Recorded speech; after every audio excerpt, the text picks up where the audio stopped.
देखिए question number 70 क्या कहना चाह रहा है। ये बोलते हैं predict the reaction between the following feasible और नॉट। इस तरीके से आपको दिया जाएगा कि इनमें रिएक्शन होगी या नहीं होगी, इस तरीके से हमें बताना होगा। आपको इनके एसआरपी वैल्यू देगा, ठीक है। फिलहाल अगर मैंने यहाँ नहीं दिया है तो कोई बात नहीं, एग्जाम में आपको इनके एसआरपी वैल्यूज गिवन होगी, right.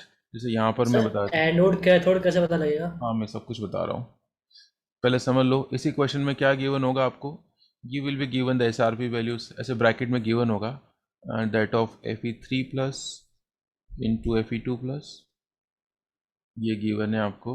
I think this is -0.44, और आपको एसआरपी वैल्यूज गिवन है आयोडीन का, दिस इज रिडक्शन पोटेंशियल होता है ना, दिस वन, ये गिवन होगा आपको, ठीक है? तो देखो फिजिबिलिटी का मतलब मैंने आपको क्या कहा था बताओ। फिजिबिलिटी का मतलब उसका ई नोट सेल फाइंड करो आप, और अगर E naught cell comes out to be positive तो reaction will be feasible, will be possible, will occur, right, possible होगी वो। तो ये फॉर्मूला है ई नोट सेल फाइंड करने का, cathode minus anode, S R P of cathode minus S R P of anode. अब बात आती है कि कैथोड किसको माने और एनोड किसको माने। तो आप थोड़ा ध्यान दो यहाँ पर, ये तो हमें सभी को पता है ना, रिडक्शन जहाँ होता है वो कैथोड होता है, इसमें तो कोई डाउट नहीं किसी को। जहाँ रिडक्शन होता है वो टर्मिनल कैथोड होता है, और जहाँ पर ऑक्सीडेशन होता है वो वाला टर्मिनल एनोड होता है। तो आप ये सोचो कि इन दोनों में से ऑक्सीडेशन किसका होगा, रिडक्शन किसका होगा। तो आप पहले Fe3 के पास जाके देखो, क्या ये ऑक्सीडाइज हो सकता है? तो ये नहीं हो सकता है, तो ऑलरेडी ऑक्सीडाइज होके बैठा है ना। +2 +3 मैक्सिमम +3 ही शो करता है आयरन। तो और ज़्यादा ऑक्सीडाइज कराओगे तो पता है किस में कन्वर्ट हो जाएगा, +4 +5, जो कि इसके लिए पॉसिबल नहीं है। तो एक रफ आइडिया में पता चल गया कि ये तो ऑक्सीडाइज नहीं होगा, मतलब इट विल गेन इलेक्ट्रॉन्स, तो इसका रिडक्शन होगा। आई नेगेटिव है, मतलब ऑलरेडी इट हैज़ इलेक्ट्रॉन्स, तो ये लूज़ करेगा। आई के पास इलेक्ट्रॉन्स है ना, तो ये लूज़ करना चाहेगा, लूज़ करेगा मतलब ऑक्सीडेशन होगा इसका। बस इस तरीके से आप जज कर लो कि कैथोड एनोड। अब ज़रूरी नहीं आपसे इक्वेशन बने, आप चाहो तो इक्वेशन लिखो, चाहो तो मत लिखो। जैसे मैं इक्वेशन फ्रेम कर रहा हूँ, क्या पॉसिबल रिएक्शन होगी इनके अंदर अगर इसको क्या करवा दूँ मैं, रिडक्शन करा दें इसका, और इसका अगर ऑक्सीडेशन कराते तो what possible reaction will occur. तो ये लूज़ करेगा तो ये तो बदल जाएगा आई के अंदर न्यूट्रल में, और ये गेन करेगा तो बन जाएगा Fe2 प्लस। ओके, बस कोई ज़रूरी नहीं इक्वेशन लिखनी, हम यहाँ से वैल्यू पुट कर दें यहाँ पर।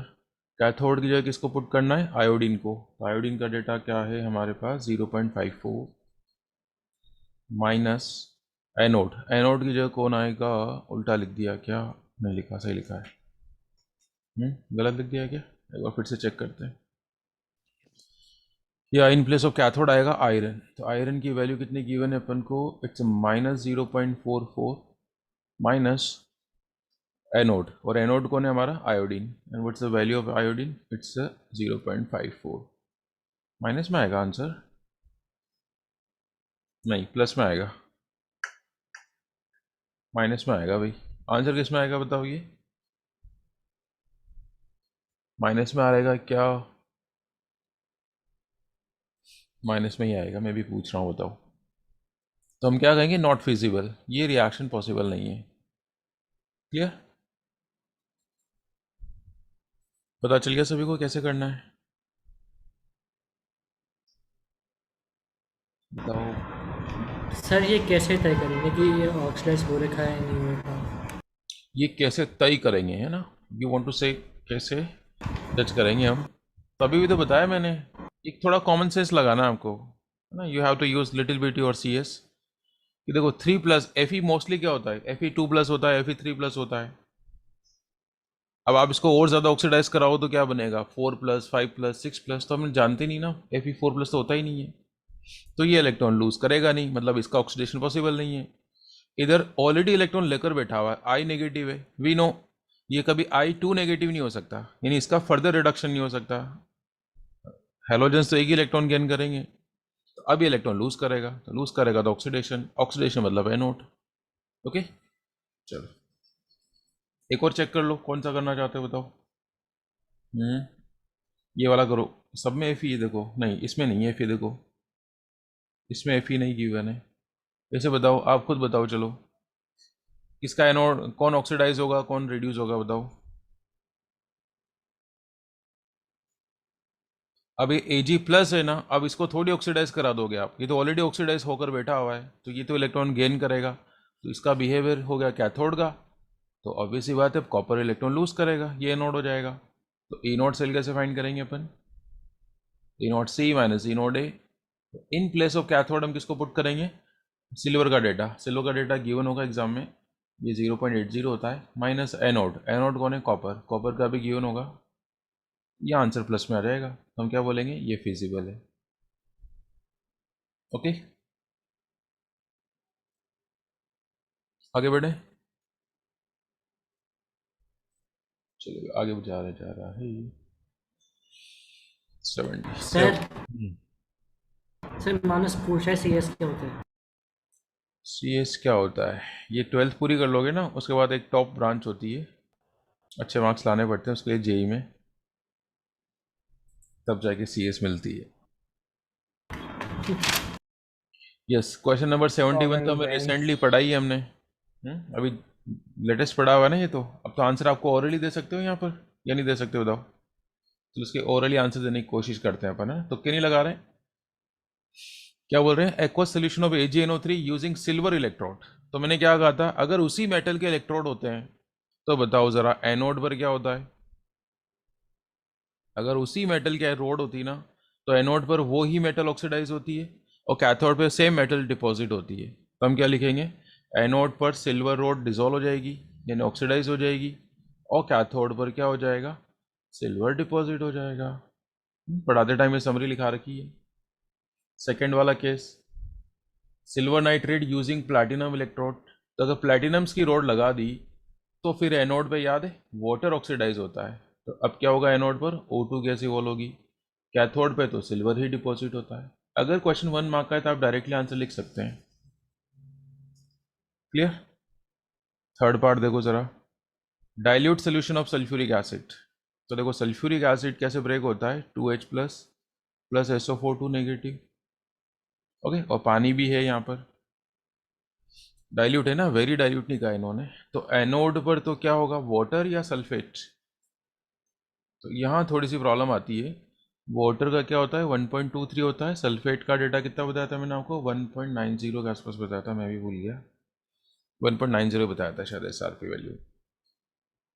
और इसमें मैंने एक और पॉसिबिलिटी बताई थी, आप नोट्स देखना, मैंने OH नेगेटिव के भी बारे में बताया था, बट यहाँ OH नेगेटिव का तो ऑप्शन नहीं है, because the solution is not acidic, solution is not acidic, sorry not basic, तो इसमें OH की बात करना थोड़ा सेंसलेस होगा, तो यहाँ पर कम कौन है H2O, तो यहाँ वाटर ऑक्सीडाइज होगा एनोड पर, एनोड पर कौन ऑक्सीडाइज होगा वाटर, और कैथोड पर कौन होगा, कैथोड पर कौन जाएगा, कैथोड पर भी वाटर, सॉरी देखो कैथोड पे कौन जाएगा, एक तो H+ रिड्यूस हो सकता है, इसका SRP 0 होगा, और वाटर अगर रिड्यूस होता है तो SRP क्या होता है -0.83, -0.83, तो which is more value this one, तो इसका आंसर क्या हो जाएगा, एनोड पर O2 गैस इवॉल्व होगी, कैथोड पर H2 गैस इवॉल्व होगी।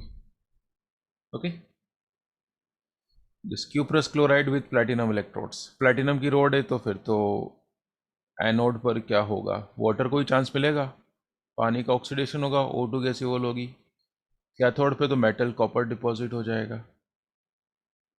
ओके, ये तो हमें बहुत अच्छे से आता है, याद है ना, इसमें एक्सेप्शन है, एक फिनोमिनन हमने इंट्रोड्यूस कराई थी ओवर पोटेंशियल की, अभी रिसेंटली पढ़ा है इसलिए मैं इसको ज़्यादा टाइम नहीं लगा रहा हूँ ना, aqueous solution of NaCl using platinum electrodes, तो इसमें एनोड पर वाटर होना चाहिए था लेकिन वाटर नहीं होता ना, Cl2 गैस इवॉल्व होती है, कैथोड पे कोई एक्सेप्शन नहीं होता इसमें, कैथोड पे कौन जा होता है, याद है किसी को, कैथोड पे सोडियम जाता है या वाटर, तो कैथोड पे जाएगा जिसका SRP वैल्यू ज़्यादा है, तो वाटर होगा यहाँ पर, सोडियम मेटल तो लेफ्ट में आता है वाटर के, या सोडियम का तो नेगेटिव होता है, SRP वैल्यू काफ़ी कम होता है, तो ये इंपॉर्टेंट क्वेश्चन है ये वाला। हो गए सारे, नोट्स में से पढ़ लेना इसको दोबारा, ठीक है, इसके आंसर नोट्स में, इसलिए मैं दोबारा अच्छे से नहीं बता रहा हूँ, या 72 को एक अच्छा क्वेश्चन कहा जा सकता है। देखें ज़रा 72, ध्यान से देखो भी क्या कहना चाह रहे हैं 72 वाले। A zinc rod is dipped in 0.1 molarity वाला जिंक सल्फेट सोल्यूशन। और वो ये कह रहे हैं कि 95% ब्रेक होता है। क्या मतलब है इसका? अगर 100% ब्रेक होता तो ये ऐसे होता भाई, Zn2 plus plus SO4 2 negative. अगर 100% ब्रेक होता तो ये 0.1 होता, तो ये भी 0.1 होता, ये भी 0.1 होता। बट ये 100% ब्रेक नहीं हो रहा है भाई। कितना ब्रेक हो रहा है? ये 95% ही ब्रेक हो रहा है, तो इसका 95% निकाल लो। तो ये भी कितना बनेगा? सेम 95/100। ये भी कितना बनेगा? सेम ही बनेगा। समझ में आ रहा है? अगर कुछ ही मेंशन नहीं होता तो हम क्या करते हैं, जो कंसंट्रेशन इसकी होती है ना वही सेम इनकी होती है, बट फिलहाल ये 95% ही ब्रेक हो रहा है, तो 0.1 का 95% निकाल लेंगे, तो उतना अपन को क्या मिलने वाला है? जिंक 2 प्लस आयंस मिलेगा। ओके, तो देखते हैं जरा इसके क्या रोल है। क्या पूछ रहे हैं? Calculate reduction potential of the zinc. Standard वाला आपको दे रखा है, तो जिंक का रिडक्शन पोटेंशियल कैसे होता है? In this way. तो लगा दो उसके ऊपर नर्स्ट इक्वेशन। कैसे अप्लाई करेंगे नर्स्ट इक्वेशन बताओ। यहाँ पर क्या लिखेंगे? रिडक्शन पोटेंशियल ऑफ जिंक, जो कि अपन को फाइंड करना है, equals to standard reduction potential of zinc which is given minus 0. कितना गिवन है ये? -0.76 -0.059 ओवर एन। एन वैल्यू क्या है? कितने इलेक्ट्रॉन गेन कर रहा है? log base 10। ऊपर क्या आता है? ये Zn, ये तो 1 हो जाएगा। नीचे कौन आएगा? Zinc 2 plus ion. तो अब इस जिंक 2 प्लस आयन की वैल्यू पता है कितनी रखनी है आपको? 0.1 इंटू 95/100। बस इसको सॉल्व कर लेना। इसकी वैल्यू है ही हमारे पास -0.76। सॉल्व कर लेंगे, इसका आंसर आ जाएगा।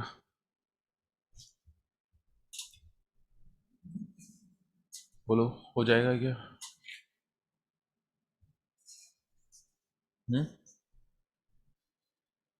कर लोगे सोली से या फिर से बताना है कुछ? न्यूमेरिकल आप ज़रूर से करके जाएं, क्योंकि एग्जाम में न्यूमेरिकल आने की चांसेस ज़्यादा है इस चैप्टर में से। इस चैप्टर क्या, फिजिकल केमिस्ट्री में से न्यूमेरिकल ज़्यादा आते हैं, थ्योरेटिकल पार्ट कम आता है।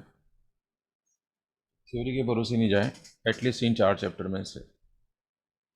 ओके, आगे बढ़ा जाए।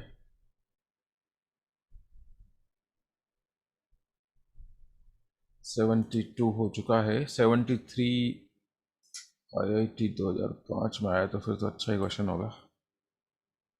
देखो ज़रा 73 क्या कहना चाह रहा है, देखिए एक बार क्या कहना चाह रहे हैं ये बोल रहे हैं half cell reaction for the rusting of iron. अभी हमने रस्टिंग ऑफ आयरन पढ़ा नहीं, लेकिन कोई बात नहीं, इक्वेशन इन्होंने खुद ने दे रखी है।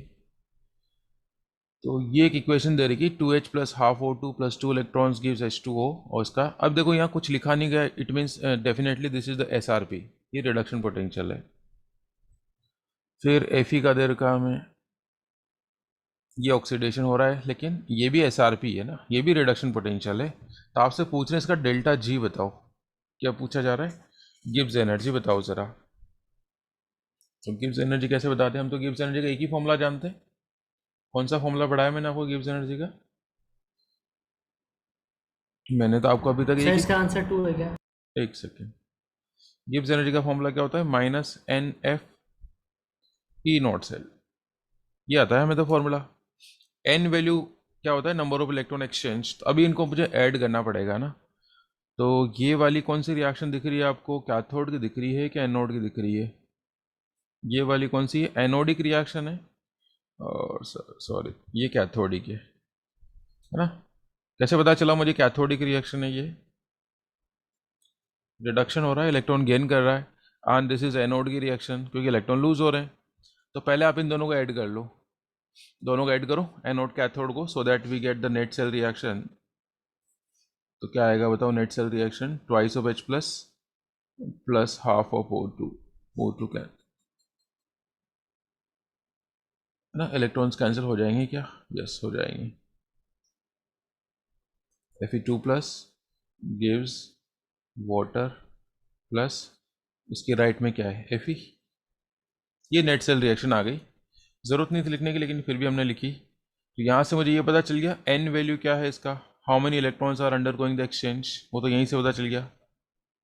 2। एन वैल्यू आ गई 2। F is 96500 E naught cell. तो ई नॉट सेल फाइंड करेंगे हम फॉर्मूला अप्लाई करके, E naught C minus E naught ए।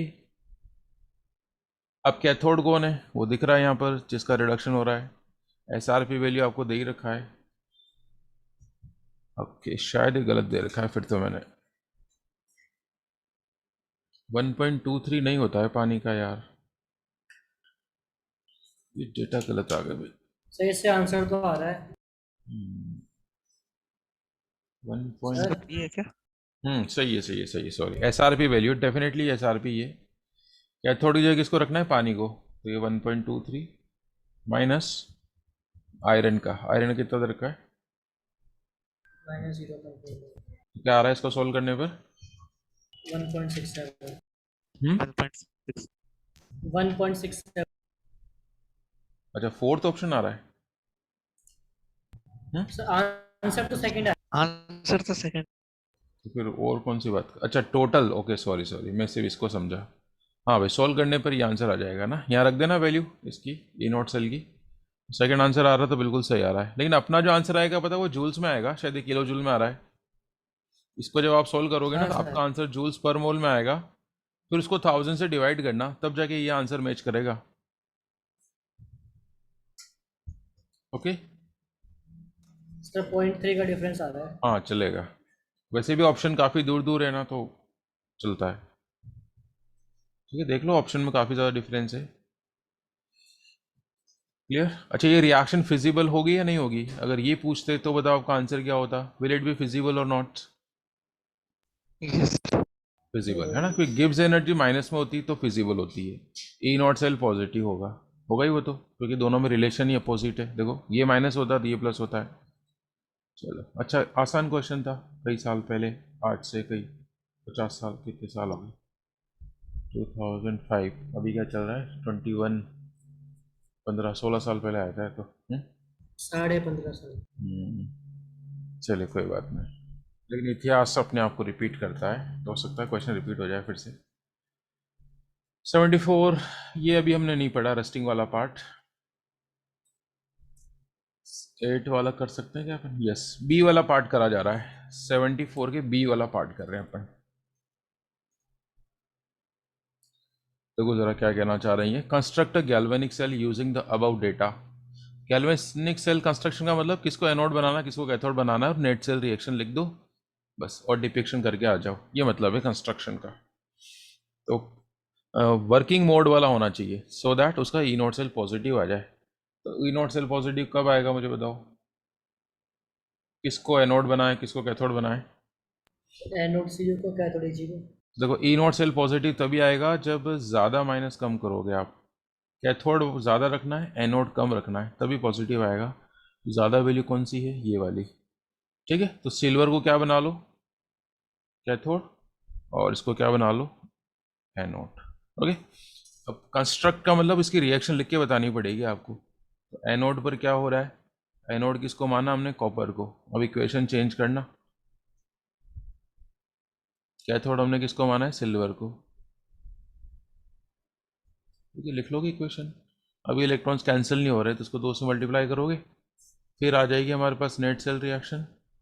तो this becomes Cu plus twice of Ag plus, electrons अब कैंसिल हो गए। ओके, तो this is the net cell reaction, और इसका जब ई नोट सेल आप फाइंड करोगे तो पॉजिटिव आएगा। तो ये सेल वर्किंग मोड पर है, ये सेल काम करेगा। ठीक, फिर क्या चाहते हैं आपसे ये, for what concentration of silver ion will the EMF है ना, electromotive force, cell potential of the cell be 0 at 25 degree if the concentration of copper ion is this. चलो इसका सेकंड पार्ट सोल्व कर रहे हैं अपन। समझ में आ गया फर्स्ट पार्ट तो? क्या कह रहे हैं, for what concentration of silver ion will the EMF of the cell be 0 if the concentration of copper ion is this much. EMF 0 करवा रहे हैं ये, तो हमें तो नर्स्ट इक्वेशन से ही सोल्व होगा, तो ये नेट सेल रिएक्शन काम आएगी। एक बार फिर से लिख रहा हूँ मैं नेट सेल रिएक्शन, इसलिए लिख रहा हूँ क्या, this is a net cell reaction जो भी जस्ट हमने लिखी थी, ट्वाइस ऑफ Ag, है ना। अब लगा दें इसके ऊपर नर्स्ट इक्वेशन, देखते हैं देखिए क्या होता है।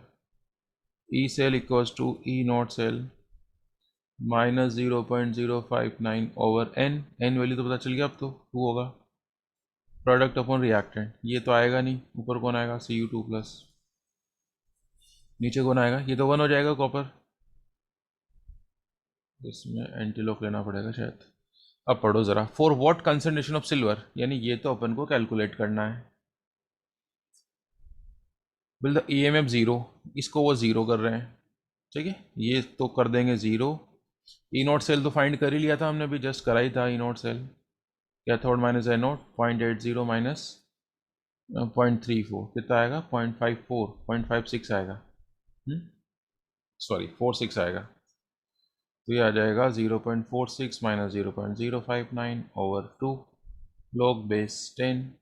कॉपर की कंसंट्रेशन दे रखी इन्होंने 0.01, सिल्वर की कंसंट्रेशन फाइंड करनी है, थोड़ी सी कैलकुलेशन है इसके अंदर, एंटीलॉग भी लेना पड़ेगा आपको, कर लोगे सोल्व, ये पूरी टर्म इधर ई चल सेल जाएगी। 0 कहाँ से आया? ई सेल 0 कैसे आया? ये बोला ना इन्होंने, देखो सही बोल रखा है इन्होंने, हाँ सर, हाँ सर, ओके सर। टेम्परेचर का कोई रोल नहीं है, क्योंकि हमने तो ये 0.059 लिया, तो temperature has no role to play, ठीक है। थोड़ी कैलकुलेशन ज़्यादा है इसमें, बट हो जाएगा आपसे, है ना। ये थोड़ा ध्यान रखना, स्क्वायर है ये, ओके। आगे बढ़े, एक साथ क्वेश्चन इकट्ठे कर दिए हमने ना, साथ साथ करते तो इतना बर्डन नहीं लगता, अब पता चल रहा है। बात एक ही, वो तो थ्योरी पढ़ लो पहले, फिर क्वेश्चंस कर लो। या 75 भी देख लेते हैं, अच्छा क्वेश्चन माना जा सकता है इसको। ये मैं पहले भी पढ़ा चुका हूँ शायद थ्योरी के टाइम, एक बार फिर देखते हैं इसको। ये डी ब्लॉक में इस टाइप के क्वेश्चन है ना, देखो ज़रा क्या कह रहे हैं, थोड़ा इसको वो कर लेते हैं नीट एंड क्लीन। ये बोल रहे हैं SRPs of some are given, ठीक है भाई, देखो ज़रा क्या क्या दे रखा है इन्होंने। ये Fe2 प्लस का Fe में जाता है तो ये होता है -0.44, 3 प्लस जब 2 में कन्वर्ट होता है तो 0.77 है, Mn का भी गिवन है इस तरीके से। अब हमसे क्या पूछ रही है, comment on the relative stabilities of +2 and +3 of Fe and Mn, मतलब रिलेटिव स्टेबिलिटीज ऑफ +2 एंड +3, मतलब किसका +2 ज़्यादा स्टेबल है और किसका +3 ज़्यादा स्टेबल है, ऐसा कुछ जानना चाह रहे हैं ये, ओके।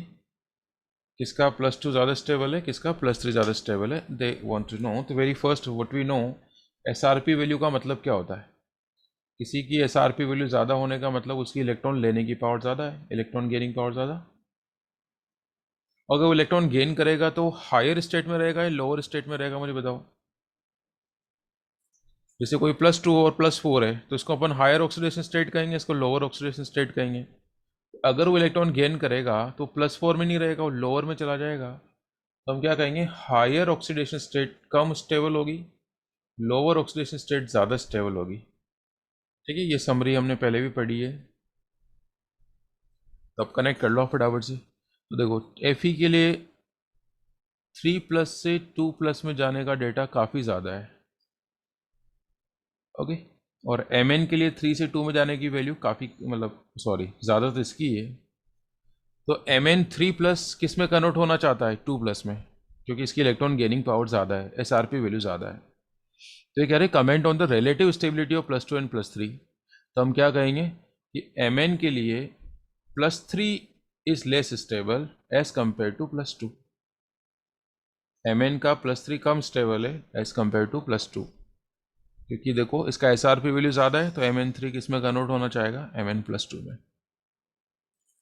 फिर वो कंपेयर करा रहे हैं आयरन का, तो हम क्या कहेंगे कि आयरन का जो +3 है वो भी कम स्टेबल है, नो डाउट, लेकिन इन दोनों में कंपेयर करा दिया इन्होंने कि किसका +3 ज़्यादा स्टेबल है, तो हम क्या बोलेंगे, आयरन का +3 ज़्यादा स्टेबल है as compare to +3 of the Mn manganese.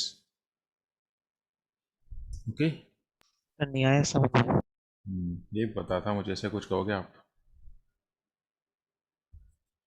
ये समझ में नहीं आ रहा है क्या SRP का मतलब क्या होता है, इलेक्ट्रॉन गेनिंग पावर।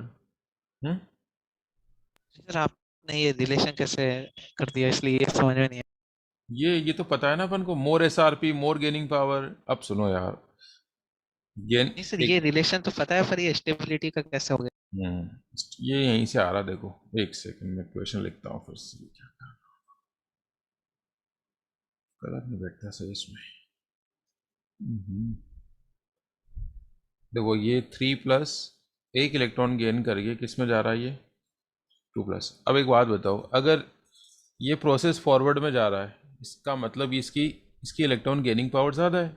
अब इसकी इलेक्ट्रॉन गेनिंग पावर ज़्यादा है कि कम है, मुझे कहाँ से पता चलेगा, इसके SRP वैल्यू से। तो इसकी SRP वैल्यू बहुत ज़्यादा है, 1.57 है। इसका मतलब डेफिनेटली ये इलेक्ट्रॉन जुड़ेगा इसमें और ये इसमें कन्वर्ट हो जाएगा वेरी इजीली, क्योंकि इसकी डेटा क्या है 1.57।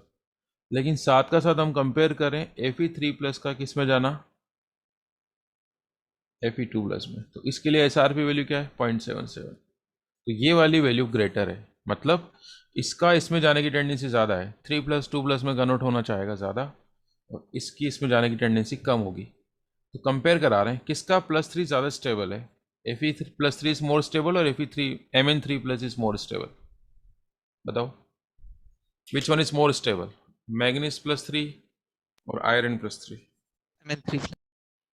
Fe का +3 ज़्यादा स्टेबल है ना, क्योंकि इधर इसका इसमें कन्वर्ट होने की टेंडेंसी कम है। क्यों कम है, because the gaining power is come. कैसे पता चला गेनिंग पावर कम है, SRP का मतलब ही क्या होता है, इलेक्ट्रॉन गेनिंग पावर। बोलो। सर स्टेबल होने के लिए क्या होना चाहिए? स्टेबल क्या, स्टेबिलिटी तो पूरा बताना पड़ेगा ना, किसकी स्टेबिलिटी, हायर की बात कर रहे हो कि लोअर की बात कर रहे हो, उसकी बात करो ना। सर इस केस में सर स्टेबल अपन किस टाइप को किसे मानेंगे? हम तो प्रोसेस की बात कर रहे हैं कि इलेक्ट्रॉन को गेन करने की टेंडेंसी ज़्यादा है कि कम है, बस हम तो इस पर कमेंट कर रहे हैं। मोर वैल्यू ऑफ SRP मतलब ये इलेक्ट्रॉन ज़्यादा गेन करेगा, ये लेस वैल्यू है मतलब ये थोड़ा कम गेन करेगा। कम गेन करेगा तो इसमें इसमें जाने की चांसेस क्या हो जाएगा, ये स्लो हो जाएगा। इसका इसमें जाने के चांसेस क्या हो गए, फास्ट हो गए। That's it. ओके, फिर देखो सेकंड पार्ट क्या कहना चाह रहा है, which of the two metal will more easily oxidize to +2। +2 में कौन जल्दी जाएगा, कौन +2 में रहना पसंद करेगा, या +2 में कौन जल्दी जाएगा। तो देखो +2 वाले डेटा कहाँ है, एक तो ये रहा। तो सुनो, +2 में कौन रहना पसंद करेगा, ऐसे कहना चाह रहे हैं ये। तो ये वाला प्रोसेस तो क्या कह रहा है कि +2 Fe में जाना चाहता है क्या, तो इसका SRP वैल्यू है -0.44। और मैग्नीज के लिए अब किसका +2 ज़्यादा स्टेबल है, इस पे वो कमेंट करवा रहे हैं आपसे। तो एक बात बताओ, अगर SRP वैल्यू ज़्यादा होती है तो रिएक्शन किधर जाती है, फॉरवर्ड जाती है या बैकवर्ड जाती है, बताओ। ये रिएक्शन लिखी ना, मैं फॉरवर्ड बैकवर्ड की टर्म में पूछ रहा हूँ आपसे। तो मोर SRP का मतलब रिएक्शन इधर आगे जाना है या इधर बैकवर्ड डायरेक्शन में जाना। SRP का मतलब इलेक्ट्रॉन गेनिंग पावर, ठीक है। तो जिसका गेनिंग पावर ज़्यादा होगी वो जल्दी से गेन करेगा। तो इसका अपोजिट बोल दूँ मैं, इसका अपोजिट क्या होगा कि जिसकी SRP वैल्यू कम होगी उसकी इलेक्ट्रॉन गेन करने की पावर कम होगी, इसकी इलेक्ट्रॉन गेनिंग पावर क्या हो जाएगी, कम। ठीक है, तो अब मुझे बताओ किसकी गेनिंग पावर कम है, 2+ की या Mn2+ की। तो देख लो कौन सी वैल्यू कम दिख रही है आपको, दिस वन, Mn। यही ना कम, अच्छा सॉरी, मैथमेटिकली तो ये नीचे वाली वैल्यू कम है, क्या हो गया मुझे, हाँ यही है, नीचे वाली वैल्यू कम है। ठीक है, तो ये वाली वैल्यू कम है, तो ये क्या कहना चाह रही है, ये वैल्यू कम मतलब इसका इलेक्ट्रॉन लेने की टेंडेंसी कम है, इट हैज़ लेस टेंडेंसी। मतलब ये कभी भी इसमें नहीं जाना चाहता, कभी भी का मतलब कम, as compare to this one. इसकी कंपैरिजन में इसकी इसमें कन्वर्ट होने की टेंडेंसी कम है। तो किसकी +2 ज़्यादा स्टेबल होगी, Mn का +2 ज़्यादा स्टेबल होगा एज कम्पेयर टू Fe का +2। बोलो ज़रा, समझ में आया।